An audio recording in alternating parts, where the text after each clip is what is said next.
విధంగా సమాజంలో వాడుకొని వాళ్ళకు న్యాయం జరగకుండా చేసినటువంటి అగ్ర కులాలకు ఒక కనువిప్పు కలిగే విధంగా సర్దార్ సర్వాయి పాపన్న గౌడ్ గారు చాలా పేద కుటుంబంలో జన్మించి వారు 1650 సంవత్సరంలోనే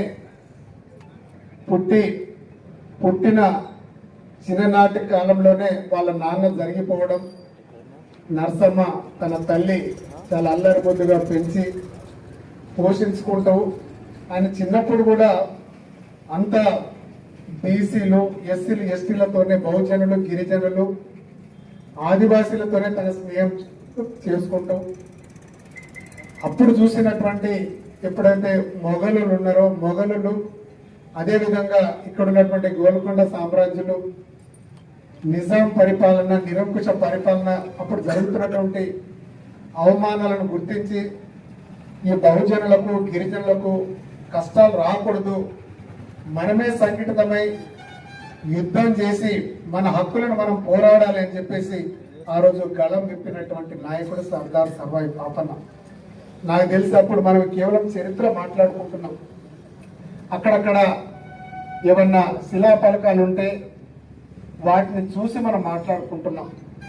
వాస్తవానికి సర్దార్ సర్వాయి పాపన్న కిలాషాపూర్లో పుట్టి కిలాషాపూర్నే రాజధానిగా ఎన్నుకొని మన బహుజనులను గిరిజనులను అందరినీ ఏకం చేసి ఆ రోజు కిలాషాపూర్లో జెండా ఎగిరేసి గోల్కొండ కోటకు బద్దలు కొట్టినటువంటి బహుజన నాయకుడు మన సర్దార్ సర్వాయి పాపన్న. వారిని మనం స్ఫూర్తిగా తీసుకొని మనం కూడా సంఘటితమై మన కష్టాలు ఏదొచ్చినా కూడా నిరంతరం పోరాటం చేసుకొని సాధించడమే ఏకైక లక్ష్యం. అదేవిధంగా వాళ్ళకు మోకాళ్ళకు అడ్డుకోకుండా వాళ్ళు పోస్తున్నటువంటి మోచేతి నీళ్ళు తాగకుండా మన కాళ్ళ మీద నిలబడాలనే ఒక ఏకైక లక్ష్యంతోనే వారంతా గొప్పగా ఇది చేయడం నిజంగా కూడా చాలా గొప్ప విషయం. ఇప్పుడు పుచ్చకాయల సరిత గారు చాలా టైం పాటించినందుకు ప్రత్యేక ధన్యవాదాలు వారికి.